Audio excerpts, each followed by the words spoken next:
અમદાવાદમાં જીપ અને eco car વચ્ચે અકસ્માતની ઘટના. કલગી 4 રસ્તા પાસે જીપ ઇકો કાર વચ્ચે અકસ્માત થયો. જીપ ચાલકે સ્ટીયરિંગ પરથી કાબુ ગુમાવતા ઇકો કારને ટક્કર મારી હતી. આ અકસ્માત બાદ જોકે ઇકો કારે પલટી મારી.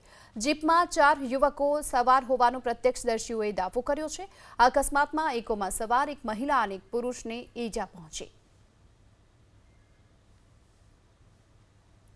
અમે આમ રોડ ક્રોસ કરીને આ બાજુ આમ આવતા હતા, આનંદનગર જતા હતા. આ બાજુથી એલિસ બ્રિજથી આ બાજુથી ગાડી ફૂલ સ્પીડમાં આવીને વચ્ચોવચ ગાડી ઠોકી દીધી.